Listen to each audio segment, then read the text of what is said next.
welcome tonight. This is an unusual night. This is a bit of a different time that's going on. We're coming up to the election, and we've been dealing with that for quite some time. But the other thing that we're coming up to is a time where municipalities have to exercise their option to get out of the Winnipeg Metropolitan Region. The deadline for that is the same as the election, Wednesday, October 28th, 2026. And I'll remind you about a few things. I'm just going to do our normal welcome here. It's a little bit different this week, so I'm going to share my screen. Tonight, we're going to be talking exclusively about the Winnipeg Metropolitan Region. You might be saying to me, Ken, why are we doing that? It should be dead. Like a good vampire, it's not dead yet. It just keeps coming back. It's like the undead. To remind everybody, the original Winnipeg Metropolitan Region was originally called the Capital Planning Region. So I'm going to use WMR, Winnipeg Metropolitan Region, and CPR, which is Capital Planning Region, interchangeably. When the Winnipeg Metropolitan Region got officially going in 2021, I think it was, they had originally called this thing the Capital Planning Region. Then they changed it to the Winnipeg Metropolitan Region. They introduced their crazy Plan 2050. You know, they had two public hearings, one in Winnipeg, and people started to find out about this thing. And then the second one was held in Niverville in August of 2024, and it was a near riot.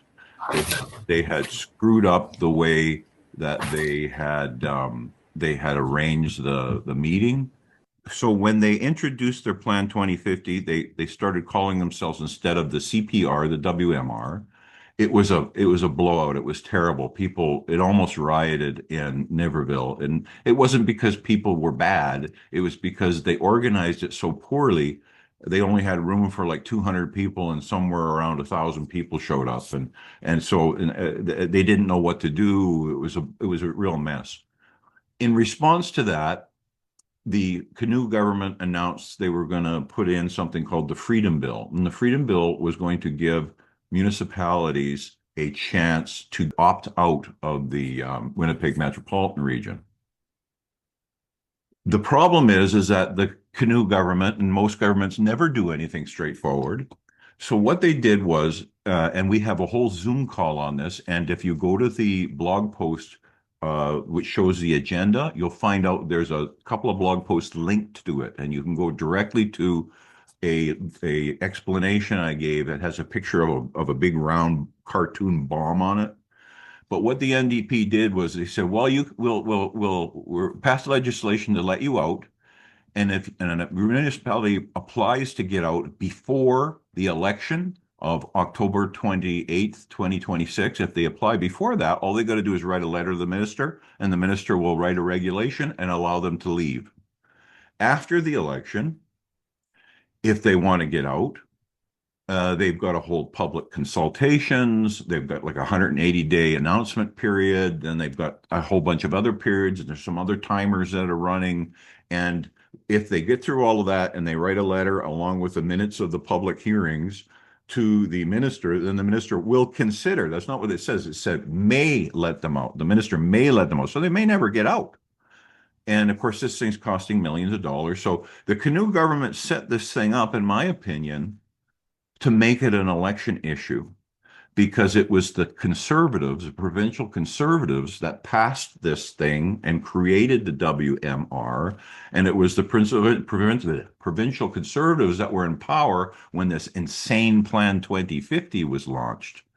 Now, the other thing I'm going to leave you on this is keep in mind that the original, and this will be important later on, so this insane Plan 2050, which was 159 pages of UN climate change, woke ideology, all kinds of stuff you can imagine. And you can go to our website, Manitoba Stronger Together. You'll see there's a WMR button. You can push on that and you can refresh. Or if you haven't seen it before, you can read it there. So when the Freedom Bill came out, The provincial government also announced they were canceling that Plan 2050 that the WMR had prepared. And so right now, the mayors who are the board, each one of the communities, municipalities that are a part of the WMR get to put their mayor or their reeve on in the board of directors. So the board of directors of the Winnipeg Metropolitan Region is comprised of a couple of members plus one member each of all of the municipalities. At one time, there was 18 of those municipalities. 10 have now left. There's 8 left. So the reason I tell you that piece of it is the same people that approved Plan 2050, that is, the mayors who were directors on the board of directors of the WMR, are the same people now. And so these mayors are now saying, well, everything's okay now. You can trust us. We're not doing the Plan 2050 anymore. We're coming up with a new plan. But keep in mind, these are the same people that approved it in the first place. So what in the hell do they know? And you're going to find out a whole lot of new stuff tonight. So with that, I'm going to do the formal opening here because I added something to it. And then we'll get to Deb, and then we'll get back into this. So welcome everybody to this week's Manitoba Stronger Together Zoom meeting. Thanks for taking the time to join us. Our meetings are about more than simply sharing information. They're about building a strong, informed, engaged community. One grounded in truth, respectful dialogue, civic awareness, and meaningful connection. We are grateful you're here, and we appreciate your ongoing participation. Now, this part is new. This is a special welcome. We would like to extend a warm Manitoba Stronger Together welcome to those members of the government, political offices, public agencies, and municipal administrators who have faithfully attended our meetings incognito over the years. Yes, we know you're there, and honestly, you're welcome. When we say everyone is welcome, we mean it. So perhaps tonight is the night to turn on your camera, enter your real name, and join your fellow citizens and voters in this discussion. Now, where this came from is we were at a political event a couple of weeks ago, Rosalie and I, and the politician who was there, who was a member of parliament, came running up to Rosalie and said, "Hey, I know you're running. I hear you're running for mayor." Well, that wasn't announced anywhere but here.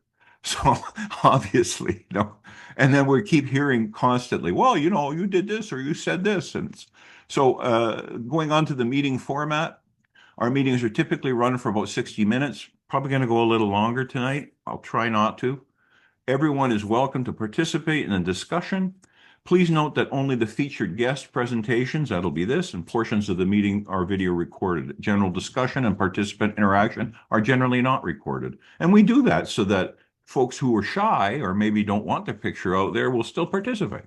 So that's why we do that. Respectful dialogue and diverse perspectives. Manitoba Stronger Together is committed to fostering a respectful and constructive environment for discussion. Guest speakers may occasionally express opinions or viewpoints that are their own and not necessarily those of MST or its members, and that's perfectly acceptable. We believe that open dialogue, respectful disagreement, and free exchange of ideas are essential components to a healthy, informed society. We encourage everyone to listen thoughtfully, ask questions respectfully, and engage with others in a positive, constructive manner. Okay, so now we're going to get into this thing. So I'm going to repeat a little bit. So with the October 28th, 2026 election coming up, that's also a target date or a trap date with regard to opting out of the Winnipeg Metropolitan Region. And so that date is coming quickly. And we still have, you can see on your screen, we still have 8 municipalities that are still part of this WMR. It's a puzzle to me. There were 18, so 10 have left and 8 have stayed. Now, I understand why the city of Winnipeg would stay because it's all a win for them, and you're going to see some really interesting stuff tonight on that.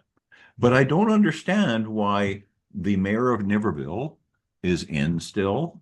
The Niverville is about 6,000 people. The reshape is actually bigger than that, and we'll get into that. And then there's the Winnipeg, which is like 760,000 people. You got Cartier, which is 3 or 4 or 5,000, Headingley about the same, Rosser about the same, Stonewall's, believe it or not, about the same, and St. Francis is even smaller. So you got to ask yourself, why are they still in it?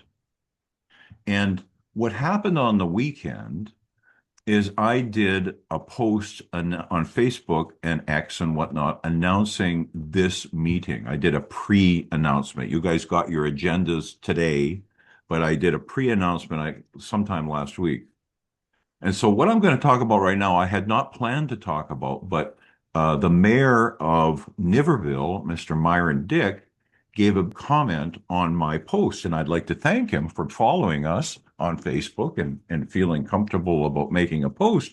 And he was talking about all the reasons why Niverville should stay in the Winnipeg Metropolitan Region. He talked about things like that there'll be funding available because they're a regional planning unit, and that there may be federal funds available only for regional planning. And the interesting thing about that is, as you know, we have videotape recordings of the Winnipeg Metropolitan Region's Board of Directors meetings from December of 2025, this year, January 2026. And then we have kind of half partial meetings that happened after that. And in those meetings at the Winnipeg Metropolitan Region, these folks are actually saying that they don't know how this thing's going to be funded going into the future. There's been no plans for funding. They don't know how it's going to be funded. And yet the mayor of Niverville is talking about all this funding and all these studies they're going to do if they stay in the WMR. Now, he said a bunch of other things, and I encourage you to go on to the Facebook page. I posted it on my Manitoba Stronger Together Facebook page. If you're not a member there, please sign up. It's free. And so when I read what he had said, and it was very well written, by the way, I started, I have to admit, and I have to apologize to you guys, that we knew that the Winnipeg Metropolitan Region Board of Directors had what's called an in-camera meeting with Minister Simard, who's the Minister of Municipal Affairs. In camera means when the board is meeting, that you can't film it, and so if the meeting is being filmed, it's kind of an odd thing. They go in camera, you can't be watching a video. So we don't know what happened in that meeting because it was held in camera. But we know that shortly after that meeting, a whole bunch of municipalities opted out, and we were left with these 8. So some of this information is from what people have told me. Some of it is what I have heard from councillors or mayors that were in the meetings and left. But in any case, what I'm a little embarrassed about is I knew that following that meeting, there were going to be some regulatory changes. And we were led to believe that the minister was going to grant a 1-year extension to the Winnipeg Metropolitan Region to submit their new plan. So the new plan, by the way, is it's legislated to be released January 1st, 2027. Now remember, January 1st, 2027 is when the plan comes out, but the deadline to get out of the WMR is October of 2026. Okay? Now that's important. The other important thing that was going on in these meetings is that at the board tables, they were adamant, and I'm going to show you a video. They were adamant, the board members, so that's the mayors and reeves of the various municipalities. They were adamant that they could never get the plan out by January 1st, 2027. And so they were going to ask the minister for an extension. And so I foolishly believed that they got the extension and the minister was just going to tweak things. Oh, but I was wrong. This is incredible, actually. So, in late February, the provincial government passed regulatory changes quietly to the regulations that govern the Winnipeg Metropolitan Region. Okay. And April 25th or 6th of 2026, the Winnipeg Metropolitan Region themselves passed changes to their operational bylaw. Now, this is interesting. Now, I discovered this thanks to Mr. Dick, Myron Dick, where I started going in and looking at this. So what I did is I went to look at the policies, operating bylaw, and policy procedures, which are on the Winnipeg Metropolitan Region website, and I noticed it now says edition 4. They changed it on April 26th. So we're going to talk right now about some of those changes, but you'll remember that some of the big issues that we had with the Winnipeg Metropolitan Region didn't just have to do with the Plan 2050. And you keep hearing these mayors now who are still in it saying, Plan 2050 is gone. You should be happy. You know, it's going to be a good thing for all of us. So, but there were a number of other issues, weren't there, that we were very concerned about. And they were contained in the operational bylaw, which is dictated, like the rules that are included in the operational bylaw come from the Planning Act. So again, in February, the minister went in and made changes to the Planning Act. And then following that, on April 25th or 6th or something, the WMR changed their operational bylaws. Now, another thing that's really interesting about that is that, of course, after February, we don't have any videotape, any meaningful videotape from the board meetings at the WMR because they were all in camera. In other words, they were secret.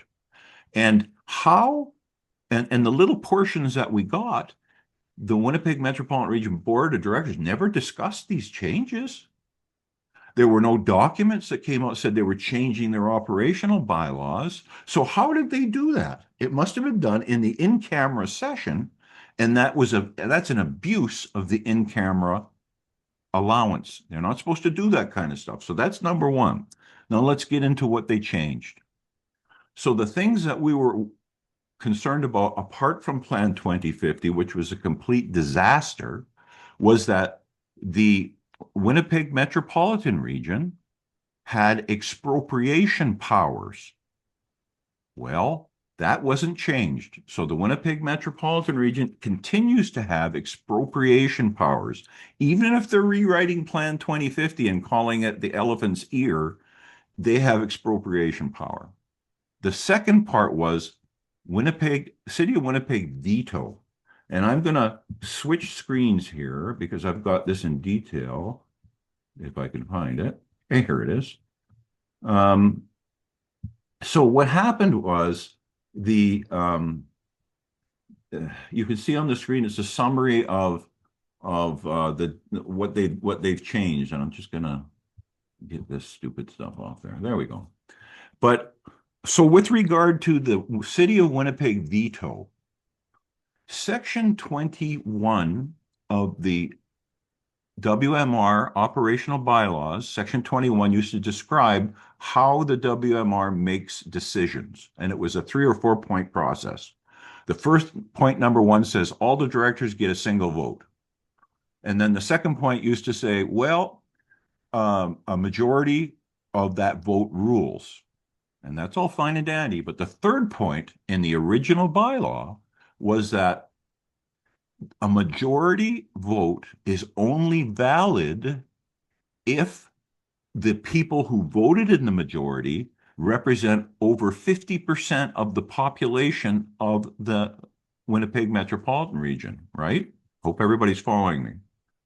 And keep in mind that the City of Winnipeg is 82% of the population of the Winnipeg Metropolitan Region. That means that nothing could pass the WMR without the City of Winnipeg approving of it, which means all 18 or 17 other municipalities actually gave up their ability to do planning to the City of Winnipeg, right?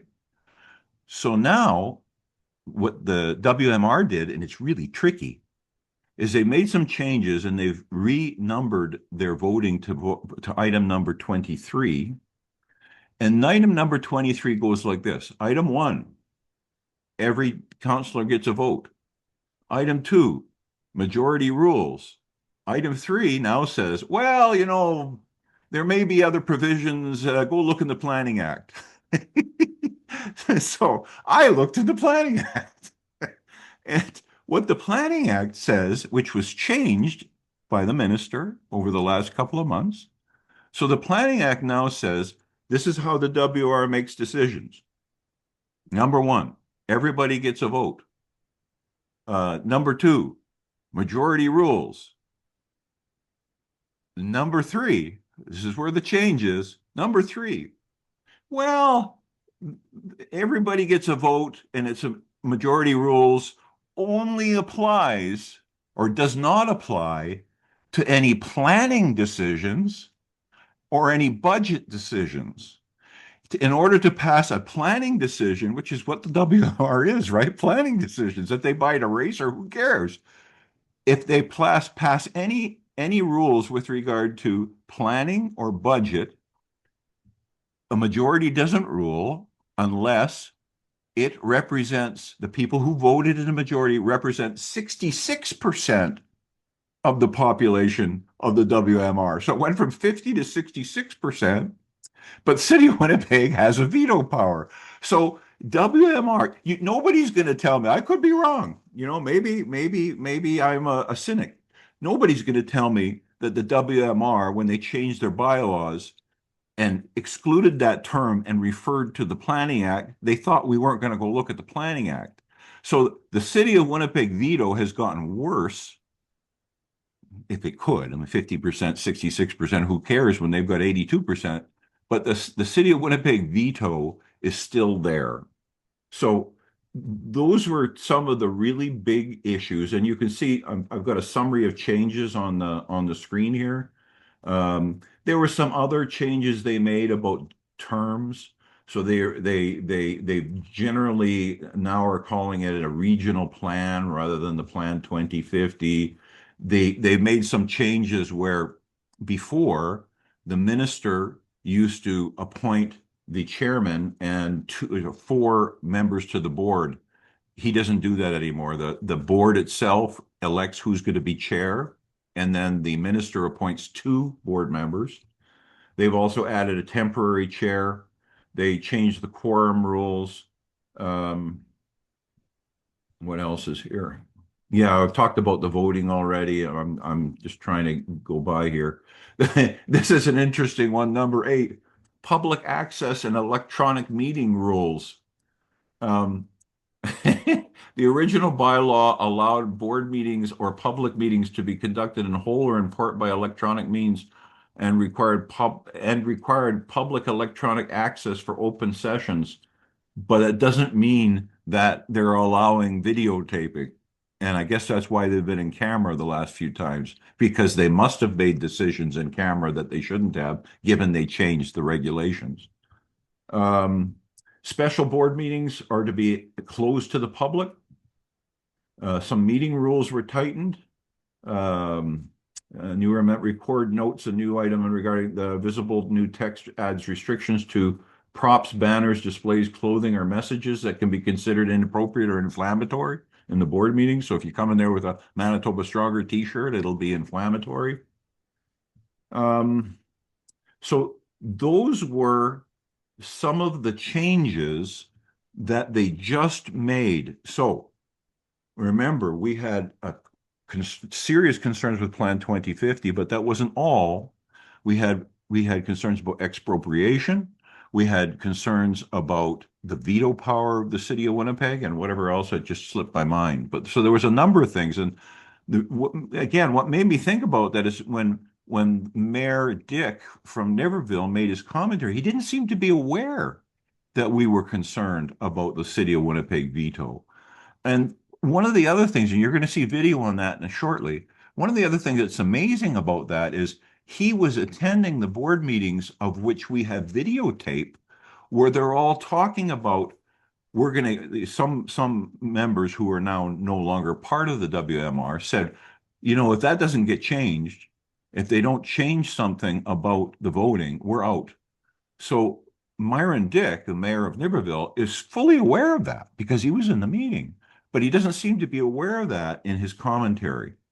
Now I'm going to skip on what you, so I hope you don't get dizzy on this, but I'm going to skip all the way down to the bottom because there was something else that was really cool that I found out in and around this same thing. And maybe I'll start with this. So the next thing I started to wonder is why? My goodness, they elected the mayor of Niverville to be the chairman of the Winnipeg Metropolitan Region, right? So normally, you could help me out with this, Anthony. When you used to play hockey or soccer, you usually made the captain of the team probably one of your best players, right? Yeah, of course. Usually. So what I did was I went in, and this was not easy to do because it's the records are really tough. I hope you can read what's on the screen.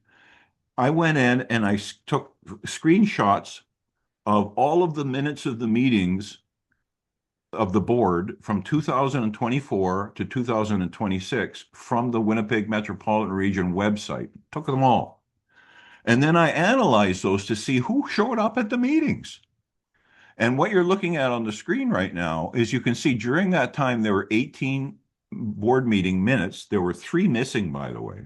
One, I think there was a good reason for that we can talk about, but there were 3 meetings. It should have been like 22 meetings, something like that, but there was only 18 minutes.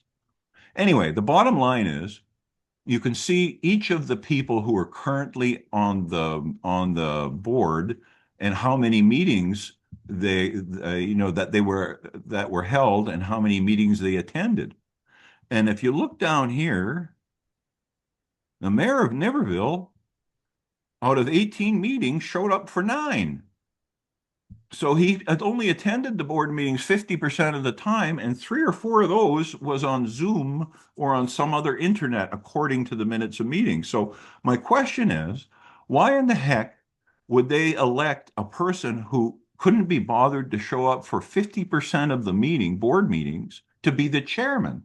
And I summarized this, and this is on the internet, by the way. I posted it to Facebook this afternoon. I'm going to blow this up. Don't worry, give me a second. So I posted this afternoon, and you can see all of the members who were on, all 18 when it originally started. Remember, there's 18 municipalities. So all those municipalities are listed here. The name of the representative is here. How many meetings that they were present at is here. How many times they opted out. How many meetings I could find on the Winnipeg Metropolitan Region site, and what their attendance rate was. So it's interesting, the mayor of Reshape, 100% of the time, 18 out of 18. Debbie Feeblecorn from St. Clements, 100% of the time. City of Winnipeg, 100%. RM of West St. Paul, he's got 11 because he came in late in the term, but he's got 100%. He went to every one he was supposed to. Then from there it goes down. You got Rockwood, he missed 1. Rosser missed 1. All these guys missed 1 until you get to Headingley. Jim Robinson, who's still in the WMR, he missed 2. Blah blah blah blah. You keep going down, and wow, you get down here. RM of East St. Paul, she missed 5. The town of Stonewall, she missed 5 meetings. She only attended 72% of the time. Town of Niverville, he missed 9. He missed 9 meetings out of 18. The only one that was worse than that was the mayor of Dunatar, and Dunatar were one of the first people to opt out of the WMR right away. So they elected a guy, chairman, who couldn't be bothered to show up to the meetings 50% of the time. Now, it gets better. So the next thing I thought I would look into is and you can see here on your screen, you see all these little things here. You don't expect you can read them. These are my scans of the top of all of the meetings of minutes, which I base this data on. So there's 18 of them there, or 20 of them, I think. So anyway, the next thing that I did was I asked myself, my goodness, what kind of membership fees do these towns have to pay to be a part of the Winnipeg Metropolitan Region? So in the operational bylaw, and we talked about that before, there's a table, I think it's table 13 at the end. And what it does is it gives population numbers. And beside those population numbers, it tells you how much your fee is going to be. So for instance, it'll say for 2,000, if there's 2,000 people in your town, you got to pay $50. And if there's 3,000, you got to pay $60, that kind of thing, right? So what I did was I used that formula to calculate how much each of the remaining 8 municipalities pays as membership dues to be in the WMR. This gets really interesting.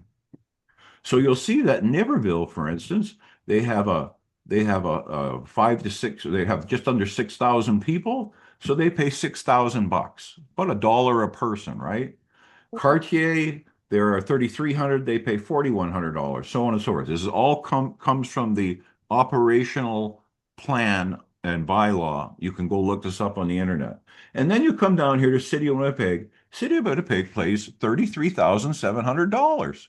And I thought to myself, holy smokes, that doesn't sound right because the population of Winnipeg is 750,000 and all these places are like 6,000, 3,000. So I started to look at this. And would you believe it? There's a special cutoff for the city of Winnipeg in the fees. So the city of Winnipeg, even though everyone else is required to pay a certain amount of money, for instance, in that table, if your population is 20,000 people or more, you pay, I think it's $20,000. And then for every 1,000 people above that, you pay another $1,000, right? Got it? But somehow the city of Winnipeg only pays $33,700 a year. There's a special cutout for the city of Winnipeg that says they don't have to pay any more than the total of all of the other municipalities. Now, isn't that cool? They have 82% or more of the population, but they only have to pay as much as 18% of the population of the WMR. And I'll explain that a little bit better. I'm not doing good at that explanation. So I thought to myself, let's just take a look at how much each one of these people, each one of these communities is paying per capita of population to be on the WMR. So for Niverville, if you remember, they got a population just under 6,000. They pay $6,100 in membership fees. That's about $1.03 per person. Stonewall, a little higher. They got 5,000 people. They pay $6,100, so they're paying $1.21 per person every year to be part of the WMR. Look what the city of Winnipeg pays. Not even half of 1 cent per person. So for instance, if the city of Winnipeg had to pay the same amount per capita as Niverville, they'd have to pay $768,000. If they had to pay as much as Stonewall, they'd be paying $906,000. But they're only paying $33,000. It's incredible. It's like the city of Winnipeg pays, sorry, the town of Niverville pays 2,100% more per capita to be on the WMR than the city of Winnipeg. Oh, but don't forget, the city of Winnipeg holds all of the power at the WMR. Yeah. They have veto power over everyone else. So they pay less than 1/2 cent per person, and yet they still retain all the political power on this board. Hokey smokes. So one of my questions to the mayors, the other mayors, I mean, you got to pat the city of Winnipeg on the back, but you got to ask people like the mayor of Headingley or the mayor of Niverville or whoever the heck else they are, how the hell did you agree to this? How in the heck did they agree? How the heck did Niverville agree to pay $1.03 per person when the city of Winnipeg pays $0.045 per person? That's less than 1/2 cent per person. So I'm just scanning through here to see what I I've missed. So we've talked about the board meetings, and you've shown you all of that. We've talked about the fees. We've talked about the the expropriation power. We've talked about the veto power. We've talked about the voting. We've talked about, I think we've talked about all those things. I'm just going to scan here before I move on to. So this was the stuff that I was investigating today. And again, my thanks to the mayor of Niverville for helping point me in this direction. And I'm just trying to see. So what you should be getting out of this, apart from your back of your skin on your neck getting red, is that they've tried to trick us, haven't they? They hid the Winnipeg veto power, took it out of the bylaws, which they did behind our backs because that should have been done at the board table and it should have been on those videos.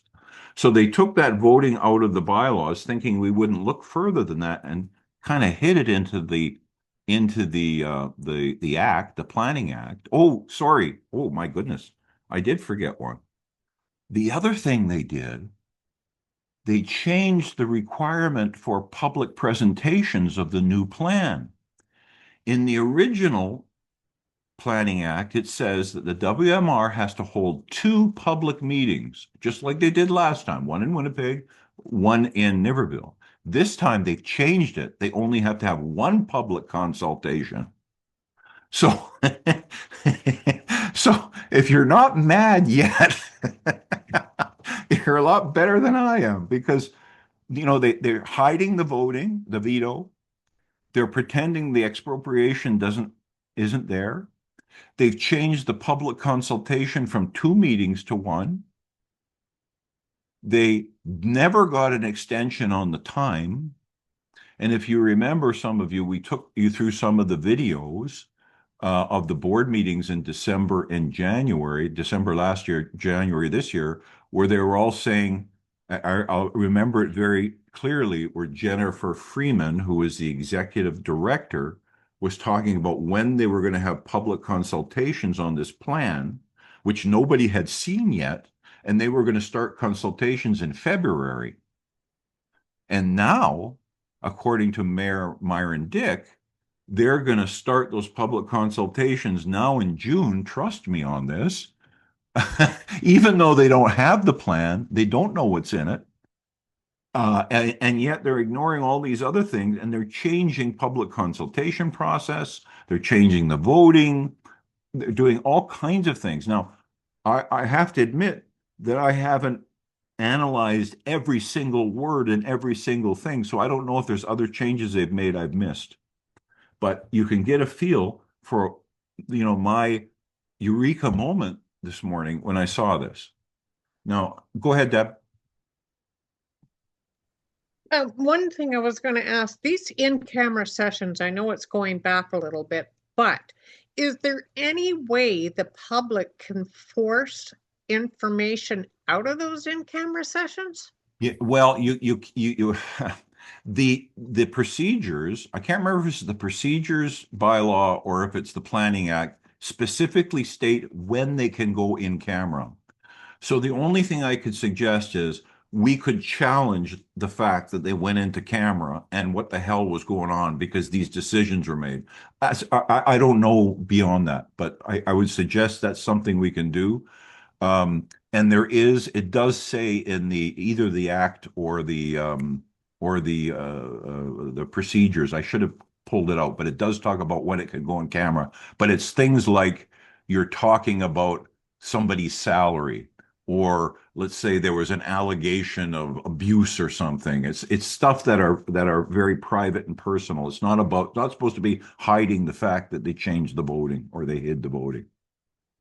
I get it that, yeah, there are sensitive matters that shouldn't be out to the public. However, it just seems like they have taken the in-camera session, taking advantage of it, and basically changing the rules so that the public cannot participate.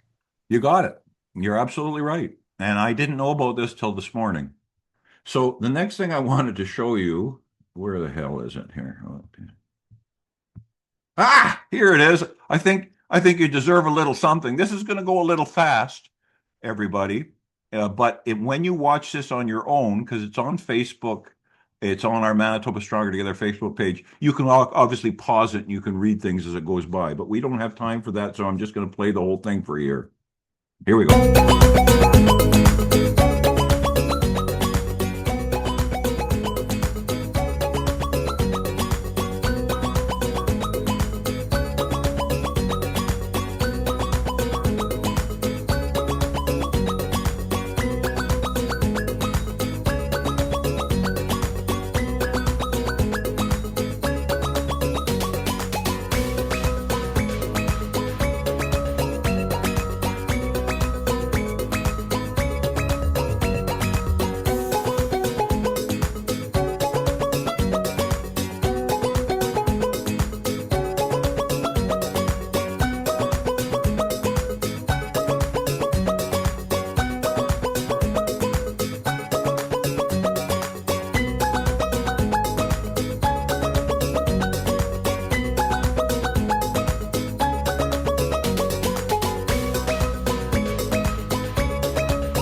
So I cut that off just a little bit short. It's kind of a funny synopsis of the things we just talked about, very important things, but I'm trying to make it so people want to watch it. So what we're going to go to next is the presentation I actually prepared for this, and I know we're already almost 20 past the hour. But I will make this document available as a PDF, and it has all the links and all the citations in it. Here's the table of contents. We can go through some of this stuff fairly quickly. In any case, we'll just get into it here. So this is a discussion about the WMR and how this issue, even though they wanted it to go away, should be on the ballot. Now, if your community has pulled out of the WMR recently, it should still be on the ballot. Because remember what I said before, your mayor or reeve voted to approve and proceed with that insane Plan 2050. And I haven't heard a single mayor or reeve, maybe you guys have, who actually pointed out to you about the city of Winnipeg veto and the expropriation, etc. So even if they're out, this should still be an election issue. You should still be asking them, how the hell did it take us so long to get out of the Winnipeg Metropolitan Region? And I'm just going to add stuff as I go along. The other thing I understand, and I think I mentioned it before, was that, and I did a calculation on this, if a community doesn't get out of this before the election, and true to the rumors that I hear, the Minister Smard says you can't get out for 8 years, that will be almost $8 million of your tax money going into this charade. So, again, I'll make this available so you can read. You see, it's 47 pages long. I'm not going to go through a whole lot of the history on this. I've given you, like I said, I've given you citations here you can click on. This is talking about Bill 4, and this was the blog that we did. Factual background, brief history, and you guys all know that there was 18 communities in it before. And again, you can click on these things and it will take you to links. Where things stand now, we've already talked about that. There's 8 communities still in it: Niverville, Reshape, Winnipeg, Stonewall, Cartier, Headingley, Rosser, St. Francis. The Freedom Bill, if you haven't read it, you really need to read the blog post I did, which explains to you what a farce what a political farce the Freedom Bill was. This is a link. You click on that, it will take it to you. It's a blog post. It's on our website. If you don't see this, you can go find it. It's about 2 months ago, 2.5 months ago on the blog. And it just reiterates to you what happens on election day with this thing. And so there's an explanation here of this. So it's very clear, blah, blah, blah. No, I think everybody knows that. I've been harping on that for so long. This is the thing I was talking about, financial costs. You know, if these guys stay in and they're stuck in it for eight more years, you're talking about in 2024 alone, they spent $880,000 of your money on this thing. And so over 8 years, you're talking about $7 to $8 million. And here's a click for that. You can click on this and it'll show you all of the money that they were spending and where they were spending it. Debated, back in the future. Okay. This is really cool. I'm going to show you a couple of things here. What this is taken from the annual general report, financial report from the Winnipeg Metropolitan Region for the year ending December 24th. So what it's showing you here is this was the estimated budget they had for 2024. Can everybody see that? You need it bigger? No, everybody's fine? Good. This was the actual, and this was 2023. So we're getting 2 years of expenditures here. There's a few things I want to point out to you, and I'm going to give you an example. You tell me what you think. So if you go all the way down to the bottom here, you'll see in 2024, remember what was going on in 2024. This is where they had completed the Plan 2050, and in the summer, they went out to the public in Winnipeg, and it didn't go over well, and then they went to Niverville, and then the whole thing was stopped, and Wab Kinew announced Plan 2050 was dead, and they were going to the Freedom Bill, right? So that means they weren't doing a whole hell of a lot on their website. You see this line? Website hosting and maintenance. Go all the way to, they spent $41,000 in 2024 on their website. And in 2023, they spent $57,000. Now, keep that in mind. So between 2023 and 2024, they spent almost $100,000, $99,145 on their website. Now, if you haven't been to their website, I'm going to show it to you. That's their website. They spent $100,000 on this bloody thing. Look at when things were updated, 2025. If you go into the About Us thing, that's it. That's the About Us page. You spent $100,000 on this. Notice let's go to the board meetings. Look at this. This is what I was talking about earlier. So this tells you that these meetings were done on YouTube, but they're not there because they only played them live. And if you look over here,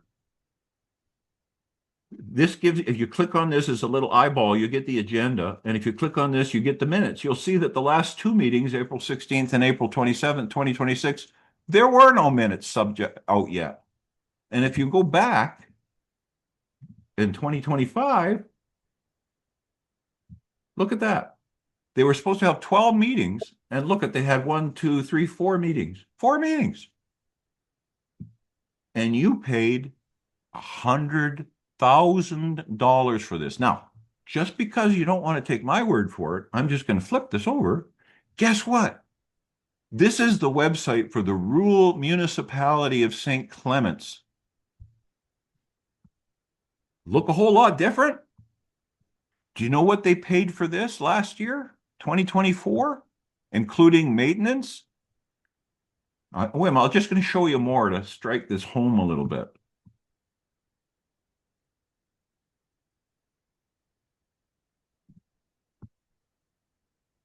They paid $16,500 for the complete redevelopment and maintenance of this in 2024. So And this is an operating rural municipality. In other words, these things on here are current.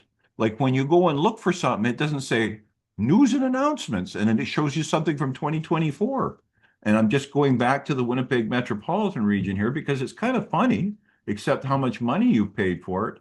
Oh, here, news. So let's go to the news. So they had an announcement in March of 2026. The last one after that was November 2025, October 2025, August 2021. And you paid $100,000 for this. $100,000. Hey, mayors, Reeves, is this a good spending of your constituents' money? Of course, City of Winnipeg got a hell of a deal, didn't they? There's a lot more here. And again, here are the citations. In other words, you can click and it'll take you to those tables I showed you. And by the way, our Manitoba Stronger website cost us about $750 from the start. Now, you're going to say, Ken, that's because you did it. Yeah, that's true. But so, sorry, go ahead. Somebody had their hand up? No? Connie's got her thing. I'll just mute you. But there we go. So I think this is important here. So the WMR spent for website hosting in 2023 and 2024, 100 grand. And keep in mind that website, to my knowledge, hasn't changed in those years. So it was already produced and created prior to 2023, because I don't remember a big change. And it's always looked the same. Maybe there's been a news item put in it once in a while. But this is my point on all of this crap. And when you go into these big government regional planning things, how do they spend your money? And remember, so I showed you the redevelopment with St. Clement's website was redeveloped, and it cost them $16,500, including maintenance and operations for the year. And it's a real municipality. It deals with roads and drainage, and people interact with it all the time. This is this is not just about this one line item. It's a pattern. The WMR is spending public money, municipal money, and provincial money, and the people are paying the bill. So what happens, guys, when this thing actually becomes active? Remember, it's not active yet. It's just preparing a plan for the last 6 years, spending millions of dollars, but it hasn't taken over yet.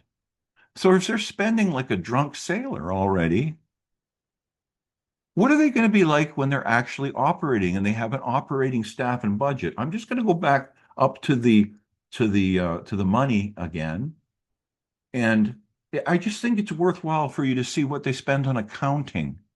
So they had a total budget of just under $900,000, and they spent almost $13,000 on accounting. I've run many, many companies. And that's insane. And then in 2023, they spent $21,000 on accounting. Let's see, what else have they got here? Amortization, communication. They spent $13,000 in 2024 on what they're calling board executive expense. I wonder what that is. Let's see what else they got here. I don't know what this is. Digital maintenance and support, another 30 grand, $27,486 on top of the $41,000 they spent on website hosting and maintenance. They spent another $27,000 on digital maintenance and support. What the hell is that? Sorry for my language.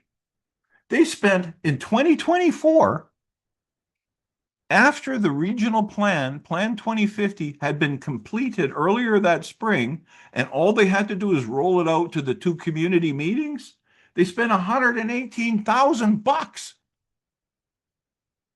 How the heck did they do that? $20,000 for professional fees. I don't know what that is. Repairs and maintenance. What do they got? Is that, I don't want to, oh, repair, no, sorry. Salaries and wages are 400,000. Software subscription, 2 grand. So anyway, I just wanted to take a second to show you what the hell they're spending your money on. So when these mayors who are still in this thing right now are saying, well, Ken, Plan 2050 is gone. You should be happy. What the hell? What about all of this? And again, that question comes to every single mayor and council who voted the Plan 2050 in, even if they're out now. They spent 6 years in this damn thing, spending your money like this, like drunken sailors. And I couldn't get the financials before 2023 because that's when the change-o came, where it used to be the capital planning region, and then the PC party of Manitoba switched it to the WMR in 2021, and then it kind of all started again. So I don't have financials for what the heck they spent for the other 10 years or whatever it was. So we're just going to go on from that. We're already past our time. Guys, I won't be ashamed. I'm upset if you leave. I need to go a little further. So I'm just going to go. If you blog out, thanks for coming, and I understand.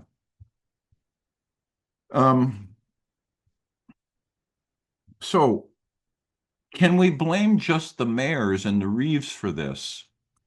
And the answer is no, because even though the councillors on a particular municipality weren't going to the board meetings, two councillors together can bring something to the floor during council meetings and cause a vote. And none of them did. None of them, not a one. So they're all responsible for this mess. I hope you're getting madder and madder. So there you go. Not just the mayor's problem. And there's an explanation of what we just said here. And then I give you a list of all of them. And here's a list of all of the municipalities are still in. I've given you the name of the mayor. I've given you the name of all the councillors, their phone number, their email, and their websites. So you got Niverville, Reshape, Winnipeg, Town of Stonewall, R.M. McCartier, Headingley, Rosser, St. Francis. So all of that information's there. So when we ask who's responsible, the mayors and the Rees are responsible, but the municipal councillors are also responsible. They're going to say to you, well, we never knew. Why the hell didn't you ask?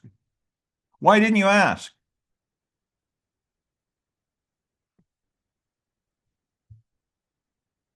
And then this section is, I'm going to want to play you some videos. So the sound quality goes up and down on various different videos, and I'm just going to, I'll say some things in narration as we go. And I won't show you the whole videos because, again, if you get this document, I'll put it out. I'll send it out as a blog post or something where you can download it. All of the links will be live on the PDF. So you can open it up. You can click on the links. So this is just a little discussion of this thing. I just really love this graphic. This is a warning. I was watching a movie the other night, and it was about the invasion of Moscow, and about 1 million people got murdered in that movie. But at the very beginning of the movie, there was a screen that gave a warning. This movie depicts scenes of tobacco use. So this is your warning.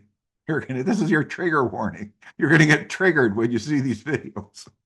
Now, these videos were all taken from the boardroom of the Winnipeg Metropolitan Region whilst they were having board meetings. Now, these meetings were either on December whatever of 2024 or January 2020, sorry, December 2025 or January 2026. And unfortunately, I didn't have time to put the actual meetings on there, but I'm going to blow this up. I hope. Come on. Maybe I'm not going to blow this up. Oh yeah, I know. I'm sorry. I'm using my word processor here. That's why it's doing it. So this first one is the mayor of Headingley. Headingley is still in the WMR, and the mayor of Headingley, Mr. Robson, has announced he's not running for mayor anymore. Here you go. Listen to what he has to say. I think the biggest issue in my mind is the fact that I have a hard time on the street selling it. Like Right. I can't think, like, I mean, one of the challenges, or one of the, my 26 years in municipal politics, I've always felt that I could go to a coffee shop with residents and tell them why we made a decision we made. I have a lot of trouble selling this as like what's in it for us as a community. And, you know, until we get some tangible evidence that it's actually in it. And I mean, and the province can tangibly say, hey, look, we're putting a $50 million fund on the table for regional plan, for regional projects, or I don't know, pick a number, but I mean, just saying. But even Okay, so that's the mayor of Headingley in either January or December saying, I can't sell this thing because I don't know what's in it. I don't know what the value is to my community. And yet Headingley is still in this damn thing. And if they don't get out before the election, they're stuck for 8 years. And if this guy doesn't run again, it's somebody else's problem. Now, the next little piece of this you're going to hear, this is amazing. You're not going to believe it. You're going to think I made it up. This is the Krista Van Mitchell who's going to start talking, and she's the Reeve of the RM of Cartier. So listen real close to what she says. Again, if you need to turn up your volume, do it, because I can't turn it up for you here. It's just the way the video is. Here it comes.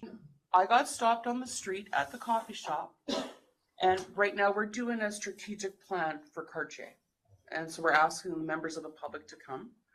And they said, oh, is this about your regional planning? And why are we joining Winnipeg to help them pay their bills? This is the mentality that we're getting. Yeah, I know. How do I, like I said, we don't get paid enough for this. Yeah. Did you hear that? Did you hear what the Reeve of Cartier said? Oh, but wait. How about this one? Now, this is the Reeve of Cartier, again, Krista Van Mitchell. This is not her. She's in behind. This is Jennifer Freeman, and this is Krista right here. Now get off your ass and start selling this project, because my $1,600 that I make before taxes each month doesn't cut the shit.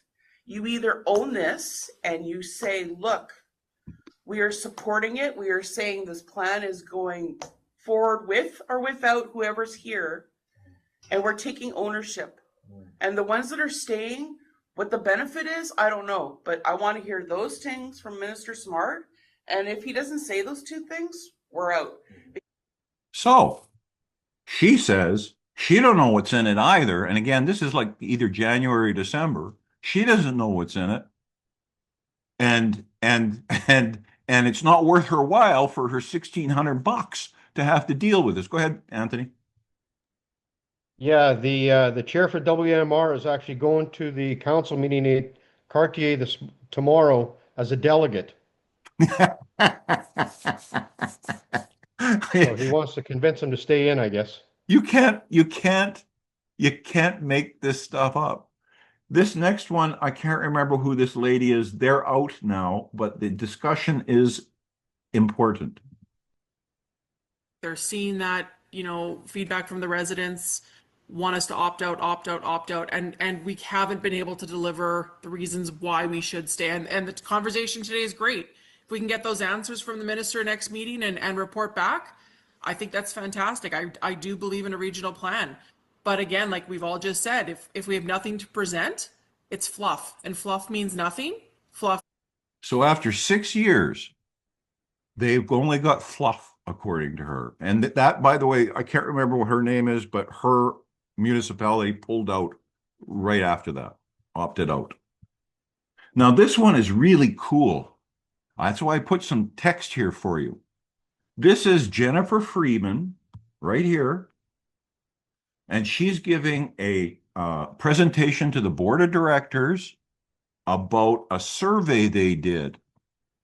So keep in mind that the population base in the Winnipeg Metropolitan Region is about 900,000-ish, 950, almost 1 million people, right? So they put out a survey. You guys remember the survey? We brought it up in here and asked people to fill it out. So she brought up the survey and told the board what a great survey it was. Do you know what they got? They got 1,100 responses. out of, oh, sorry, here's the numbers. 874,000 people. They got 1,100 responses. That's 0.00126, less than one, a little more than 0.1%. So that's less than a thousandth of people that responded. Now listen to how she presented to the board. Jennifer Freeman. I'm going to go over this, but our public survey has 1,100 responses. Wow. So, Wow. so we are definitely, as Mike would say, working to get it right, right? Because I will absolutely say, with all of the stakeholders we're going out to meet with, the councils, there's still overwhelming response that a coordinated approach. So an overwhelming response to the Winnipeg Metropolitan Region is 1,100 respondents out of 874,000 people. That's wow. You heard somebody in the background. Wow, we're doing so well. These are the same people that spent $100,000 on that web page. Remember? How about the next one? Oh, you know what? This is a compilation. I won't show it all, but I'll just show a little tiny bit of it. This was the February board meeting. Hey everyone, this is going to be a little bit of there's a Winnipeg Metropolitan Region. So come in, they had a problem. But what I'm going to do here is I'm just going to point this one out to you. I believe you've seen it before. This is the February 19th board meeting where they had about 11 minutes of board meeting and then they went in camera, I think. Did I get that one right, Anthony? Do you remember? And then they went into camera. But during this meeting, the most hilarious part of it is we had played a short of Janice Lucas, who's the city of Winnipeg representative, bashing the leadership of the city of Winnipeg over the Portage and Main fiasco. And then in this board meeting, she says that I used AI to change what she said. And then one of the other mayors who's sitting right about here said, no, he didn't. That's exactly what you said. And then they went in camera. Now, I wish I could find that. I think it's about here somewhere. I know we're online. Who was just speaking is Natasha Lapierre. I would like to make a motion. Anyway, you can watch that later. I want to do, we can't make this stuff up.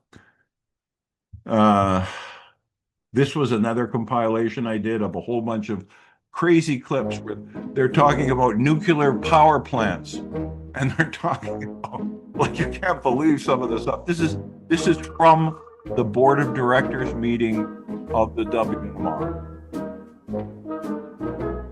Get off your ass and start selling this project because if they're not going to As in not Niverville, please. So that's the mayor of Niverville. Comment on those two items, Myra. He's talking about not going to change the timeline. There's not he's one talking about counselor. holding They're gonna the vote public on it. meetings in Niverville. Or anyone comment on those two items, Myra? Summer 2026 public hearings. My question is where? As in not Niverville, please. A lot of concern when Huge political fiasco, right? And this is where Janice Lucas from the city of Winnipeg says that the Portage and Main project was a fiasco. And then she denies saying it later on. Portage and Main was a huge political fiasco, right? Anyway, we won't go into any more of that. We've got this one. This is the mayor of St. Clements. St. Clements did opt out just recently in the last month or so. She's essentially saying there's an election coming up and we're going to have a whole bunch of incompetents who get elected and they won't know what to do. We got to make this WMR thing now. The mayor of St. Clements believed that the October 2026 election will result in inexperienced and uninformed candidates taking over the WMR board. We're heading into an election. I know that there's going to be many new faces around the council tables. And if you're putting somebody in there that has no municipal experience and hasn't taken the time to find out what's going on, it's going to be a disaster. You know, the interesting thing I find about that is I remember this, and you folks don't remember because I pointed it out to you. When Plan 2050 came out and Manitoba Stronger came out and said, what about the city of Winnipeg veto power? None of them knew about it. So she's talking about people who might get elected in October who might not take the time to understand what's going on. They didn't have a clue what was in that Plan 2050, which they voted for and approved to go to public. Would have become law had we not stopped it. What's this one now? Oh, this is where Jennifer Friesen gives a speech about how they can't know what's in the new plan and they have to keep it secret. Keeping these conversations under confidentiality protects the board from having early or unvetted information. Isn't that interesting? They have confidentiality to protect the board from seeing unvetted new information. She's talking about the plan, so they can't know what it is. And then they're still in this darn thing. You can watch that in its fullness later. What's this one? This is where the mayor of Headingley talks about we shouldn't be doing anything right now that will commit the next council to something that we made a decision on. In other words, they should be backing off any decisions like not getting out of the WMR. This is the mayor of Headingley. I know some municipalities have this in bylaws and some don't. We don't actually, but I mean, I always think, I've been on council 26 years, and I always think that it's important for the council to not make major decisions sort of 6 months before the end of the term, you know, because I don't think it's a good idea for us to encumber our decisions onto the newly elected. So there's the mayor of Headingley who won't get out of the WMR, who says he's not running in the next term, but he's keeping them in so that the municipality of Headingley would be encumbered with being on this damn thing for the next 8 years. That's in his words. I think this is just another one of that Janice Lucas. This, Port Germain was a huge political fiasco, right? Brought on by really poor leadership. This is a huge political, this is hugely political, and there's just no way around it. It's hugely political. So she's throwing her own council of the city of Winnipeg under the bus on camera. And then the following month, and that video is, we went through it really quickly at the beginning, where she denies having said it. And then I can't remember who the mayor was, but he's sitting across from her and said, no, you said that. Which one is this? This one is about, they were asking to remove the archived file of the Plan 2050 from the website because it's causing misinformation. So in other words, they'll dump it down the memory hole so you can't find Plan 2050. Even though it was canceled, it should still be archived on their site. I did speak to Jennifer on the second point was with our website. You know, Plan 2050 is dead, but our website still actively draws you there when you Google the Plan 2050 plan. Latest update is from August of 2024. Again, misinformation happens. People are still talking about. So whether the darn plan is dead or not, you as a citizen who paid for it should still be able to look at it to remind yourself what these people said was okay and tried to put into law. But she's trying to dump it down the memory hole and take it off the website. This is just, I think this is the same one about the mayor of St. Clements talking about. And I do think it will be an election issue. I just can't see it not being. I mean, even for our local residents, and they have opinions, they have strong opinions. And if we can't just. Okay, so that's the mayor of Headingley again. What's this one? If I can't defend it, then I'm not going to defend it. And so I think we got to get ourselves in a position where we actually know and appreciate what it's all about. I think if our issues get addressed, we're in great shape. If they don't get addressed, well, we tried.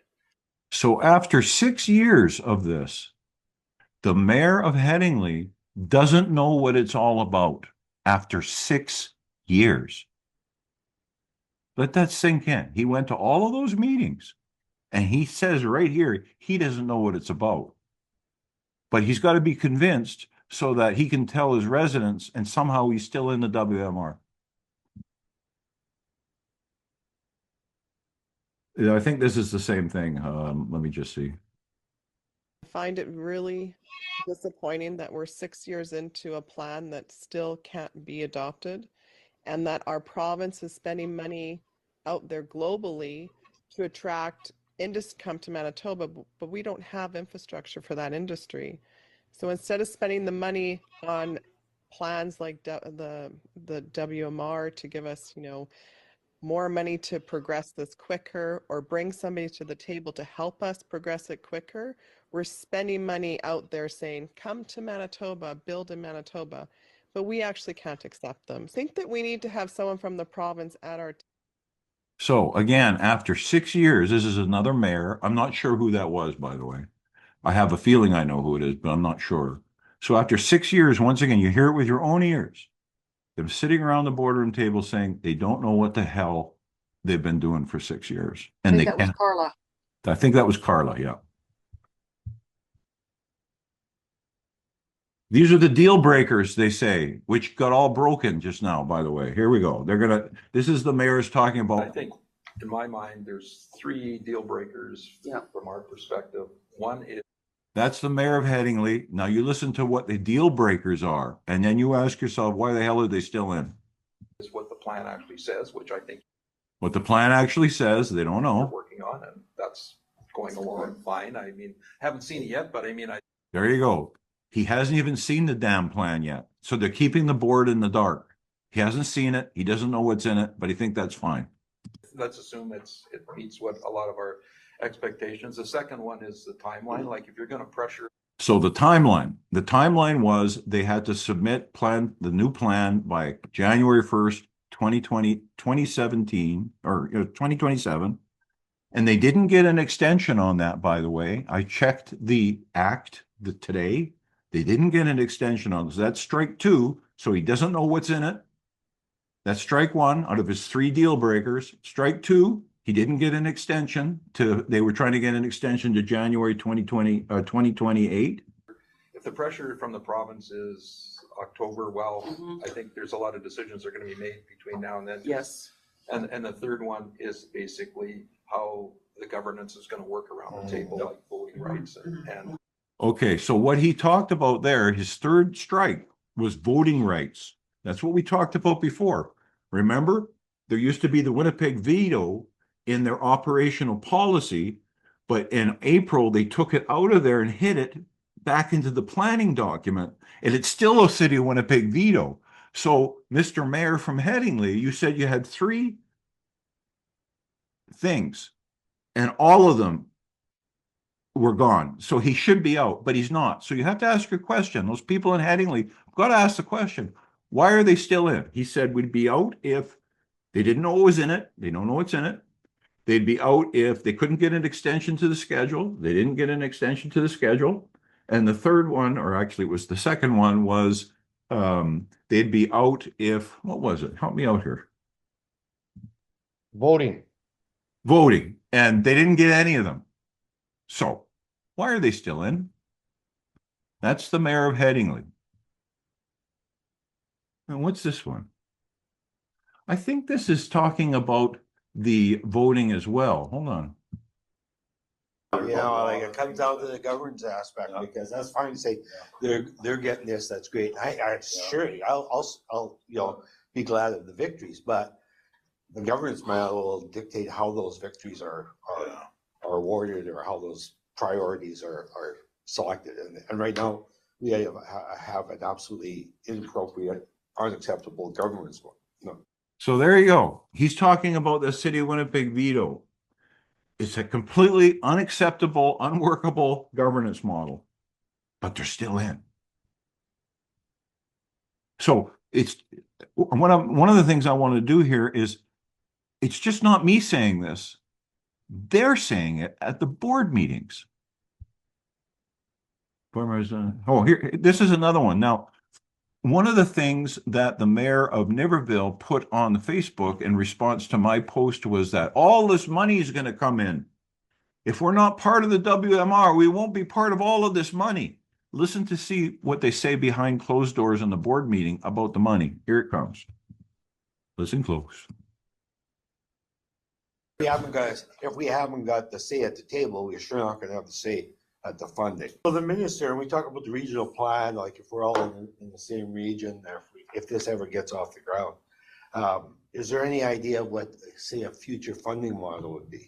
Like if the capital region is getting, or WMR is getting funding, how does that funding model work for the rest of us municipalities? Because Certainly a question. if we haven't got the say at the table, we're sure not gonna have the say at the funding. I mean, like, we need some stability in the organization. I mean, every time a member drops out, they lose that funding plus the matching from the city. So I mean, it makes the organization a bit vulnerable to. But even the funding we get, like after, if it all come out, we got funding.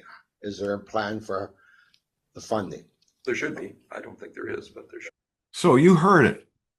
The mayor of Niverville is out there telling everybody that they got to stay in WMR because they're going to get all this funding. They're getting all of these grants.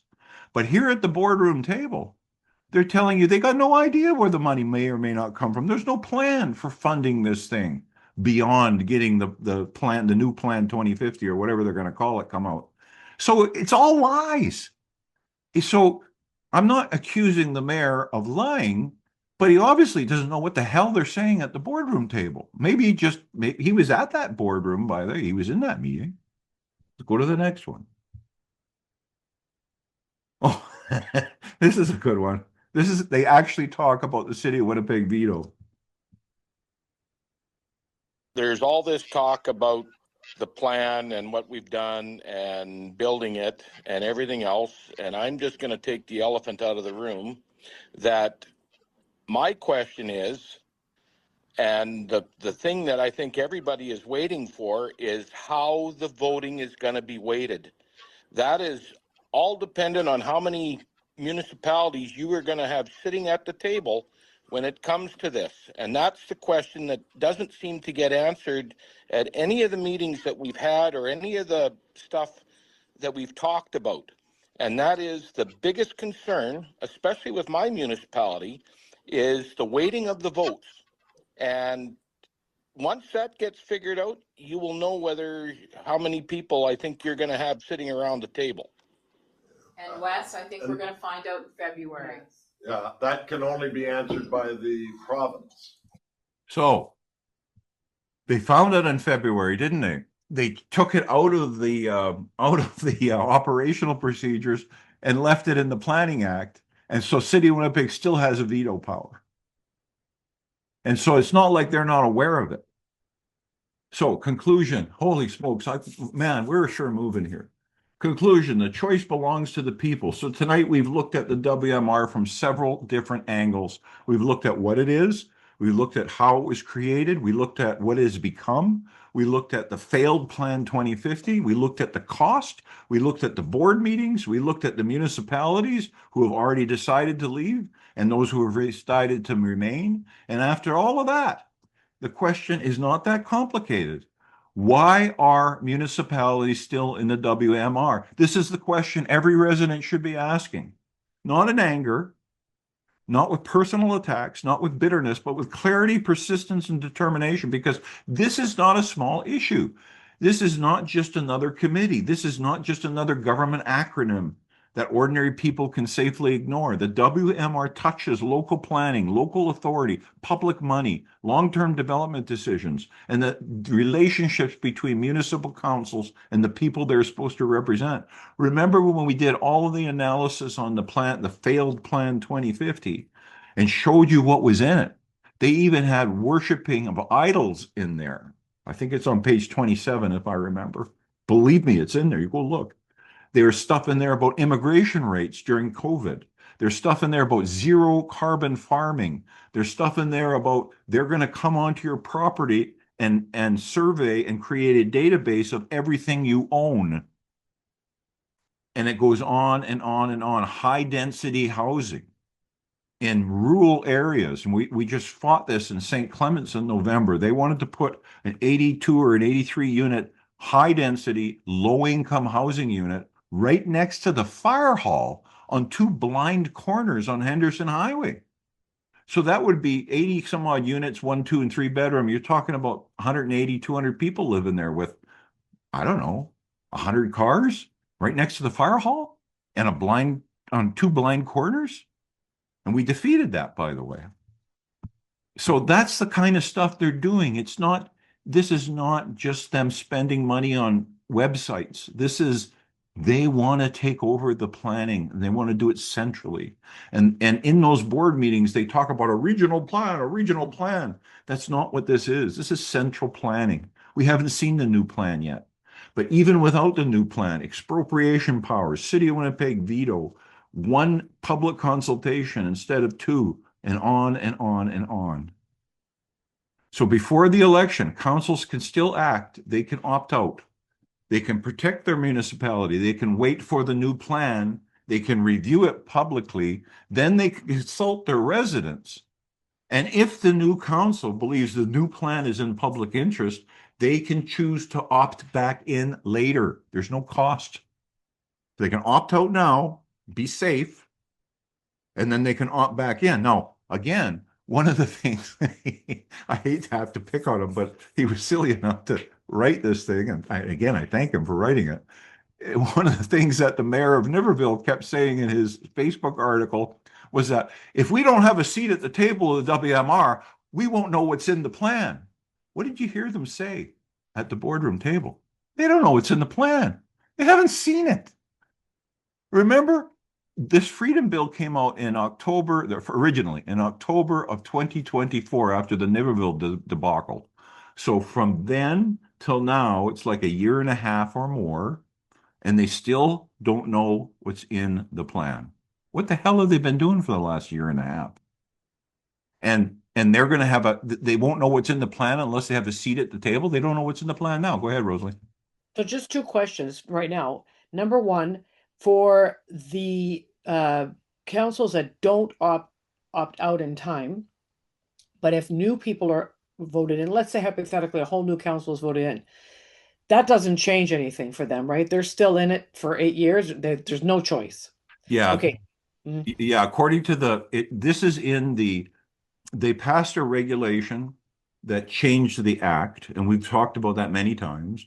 And in that act, it requires that if a municipality wants to get out, they have to give so many days of notice. They have to do it before a certain date. They have to have public consultations, so on and so forth. But then there's a little thing at the bottom that says transitional stage. The transitional stage allows them to get out of the WMR before the election by just writing a letter to the minister. So if they wait until after October, they got to go through that process. And then the language in the act doesn't say the minister will let them out during the transition period up till the election. The language says the minister will enact a regulation to opt them out. But after the election, it says the minister may let them out. So it's interesting how that they have that all put together before the election. So yeah, there's a whole explanation on that in that blog post with the bomb on it. And again, there's a link in here if you want to understand the nuances of that. I've set it all out to you in that blog post. So it's on our website. If you don't even click on the thing, you just go to the website, you'll find it. There's a cartoon and there's one of those big Bugs Bunny bombs, because it's a time bomb. Go ahead. So, second question, I don't know if you have the answer for this or if you can have, but for those municipalities that have opted out, I'm sure that the WMR or whatever they're going to call themselves in the future, it's like it's like the changing of the definition of vaccine over and over. But I wonder if they're not going to be done with those municipalities. They're going to keep on. So what do you think they have, or do they have a plan? Have you seen a plan in place? Or I don't know that we're going to be free of it necessarily just because we've opted out. So I'm suspicious of that. So I don't know. You're right. That's the whole thing. They can opt back in. Like anybody can opt in it now. There used to be some rules about each municipality had to be contiguous to the other, which it means that they have to be touching physically. And then during the Freedom Bill, they took that requirement out. So other people can, other municipalities can come in at any time. And so the big risk here is this. So you got a bunch of mayors and reeves who were on this thing for the last, whatever it was, 6 years, 3 years, 4 years, whatever it is. And they spent millions of dollars. And now, Marty Gold corrected me on this some time ago. I always used to say, well, they all voted to approve the Plan 2050. And what Marty said to me was, no, Ken, that's not true. I think he said 2 voted against it and they lost at the boardroom table on it. I don't remember if it was 2 or 3. And I asked Marty which ones he didn't remember. So the majority of the people on that board approved that madness of Plan 2050. They are the ones ignoring the Winnipeg veto. They are the ones ignoring that the consultations went from 2 to 1. They're the ones that are ignoring about the money that was spent, $100,000. You're on a board. Like when I was on the board of Prairie Dog Central for about 10 years, I would go through every line item of our accounting, and I asked hard questions. And I wasn't getting paid, by the way. These guys are getting paid. And yet nobody's questioned any of these things. So my point is this. If you don't change out those mayors and councils you've got, and you just let the same people back in, do you think that this WMR is an anomaly? Do you think that they're only careless or don't care or are uninformed only about the WMR? Or do you think that's the way they're running your councils? Do you think that they might not just, oh, well, we'll get rid of this on the election this year. We'll just opt out. We'll opt back in. That's why I'm saying, even if they've opted out, you can't let them off on this. Hold them to account. When we presented in Stonewall 2 years ago, remember we went all over the country and we were presenting about the WMR, and Stonewall were one, and I think there were 2 or 3 or 4 council members there.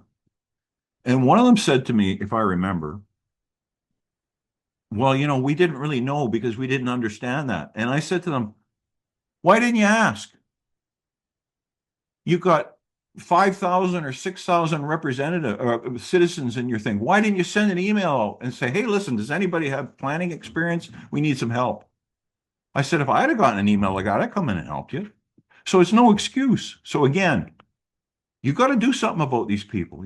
They're approving $100,000 expenditures on a stupid website that I could do in a 10-minute session, and mine would look better, by the way. They're spending all of that money on, I don't even know what the other thing was, electronics and other thousands and thousands of dollars in accounting for an $800,000 budget. So you got to get rid of these people. I hate to say it, but it's the truth. And if you don't get rid of them and you're stuck in there, it's millions of dollars. Plus, Lord knows what else they're going to come up with. It's time to draw the line. It's your money. It's your community. It's your land. It's your council. It's your vote. So if you don't remember all the details about WMR and you want to know more about it, you can go to our website. There's a tab which is all about the WMR. I'm just going to go to it right now in case people. So this was our blog post. You see, there's a button here. This is WMR. Click on that. And it'll tell you everything you ever didn't want to know about the WMR. There's even letters in there that you can copy to send to your municipality or your mayor, or tells you exactly what this is. I'm gonna go back now. Sorry, everybody. I am passionate about this, and you can probably tell. So, call to action tonight, because every time I lift up a stone in this and look underneath of it, there's corruption or crap or stupidity or incompetence. You name it. I'm not sure which one it is. So, call for action. Get informed. Share this information with your neighbors, friends, and community. I will make the PDF of this available. I'll also amend to it at the back end. So after this section, I'll amend to it all that new stuff I discovered today. Remember, I did that on a separate screen. So get informed, share it around. Second, contact your council. Demand that the RM withdrawal aid should be placed on the public agenda. Insist on a recorded vote. Every mayor, reeve, and councillor should be required to put their position on the record before the election. Fourth, make this election issue. Ask every candidate where they stand. Do not accept vague answers. And fifth, remember on October 28th, when you vote, that councils can act on their own. They can force a vote without the mayor, even if the mayor doesn't want it. 2 councillors can force a vote. That doesn't mean they're going to vote positive or negative, but they can force a vote, and they haven't. After October 28th, you're in trouble. The WMR has had years to prove itself. It has had public money, staffing, consultants, meetings, plans, reports, communications, and boardrooms full of officials. And what do the residents have to show for it? A failed Plan 2050, public backlash, a retreat by the municipalities, a new plan nobody has seen, and a deadline that could leave communities tied to the WMR for years. That is not good enough. It's time for every remaining municipality to opt out now, today. Let the voters speak and allow the next elected councils to make an informed decision based on the actual plan. Not promises, not slogans, not vague assurances, and not blind trust. The municipal election is coming. People are watching, and accountability starts at the ballot box.